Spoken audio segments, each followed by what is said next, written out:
Hey, Puss no Pussnet, new video, and this one is a medical one. Yay! Can hear the crowd cheering. So, this one is actually, you'll have the link down. Skinny Medic is starting to offer some course on trauma.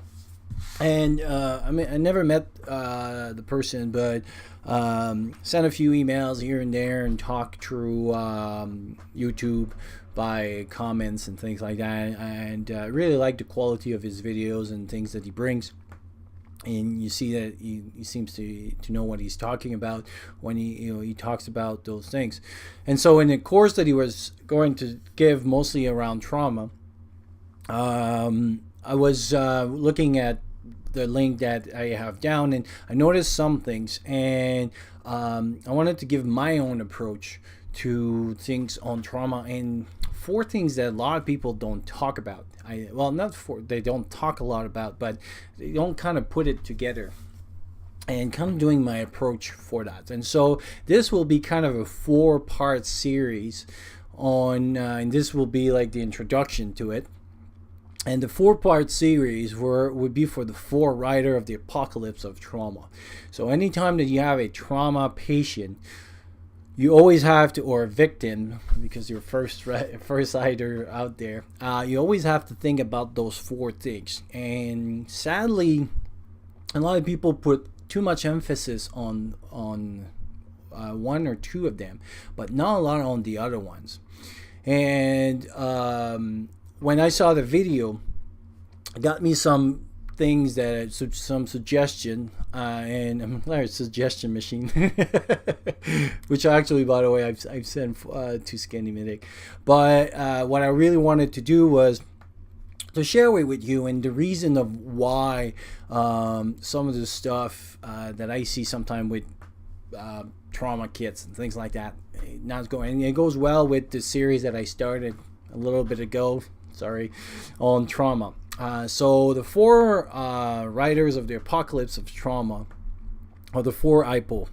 So hypovolemia, hypothermia, hypoglycemia, and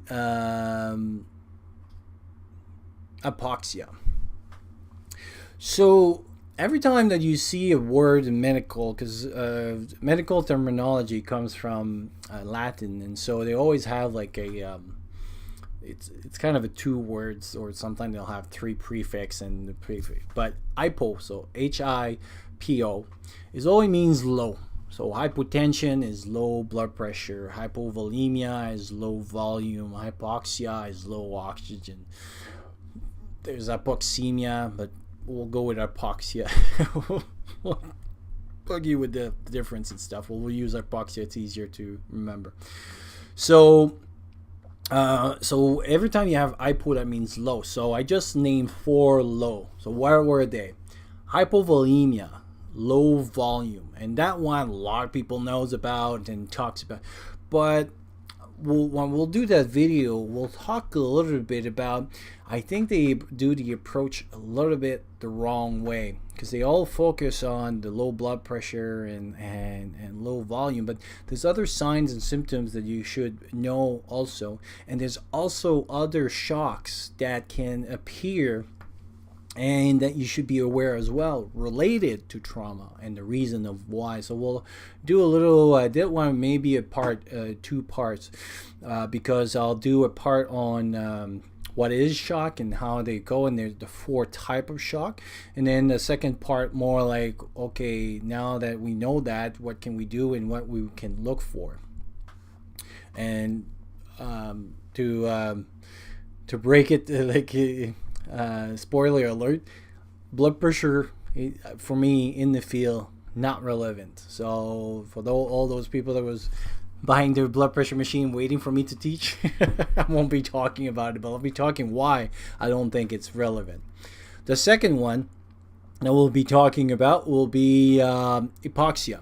And so this one means that low oxygen, and a lot of time people don't think about that, but we'll talk a little bit more, especially with head injuries. It's a very important one, as well as the hypovolemia. But hypoxia is a very bad one for the for the brain. And it kind of related, when we go with that one, we'll go with why sometimes giving fluid to the person is not for hypovolemia can have some bad consequences related to hypoxia and related to give too much fluids. And we'll talk about that why. The third one is hypothermia. And a lot of people know about it, but don't quite go for this again, because a lot of time people think, okay, tourniquet and stuff, but there's other things that we need to do as well with a bad trauma person. And hypothermia is one of them, and we'll see why hypothermia is bad to affect that. And the last one, which I rarely saw anyone talk about, or rarely saw any kits that have things into it, and it's hypoglycemia, means low sugar. And it's one that people should be looking for it, because and replenish with it. And we'll see why it's important in trauma, especially for trauma patient.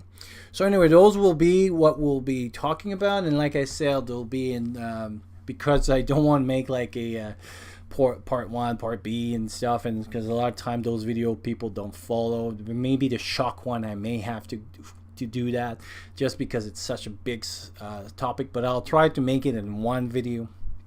And the other ones, I know I'll be able to talk in. So I give myself a 10-minute talk on that, and to make like a whole series on that. So hopefully you'll like that series, and I'll talk to you soon.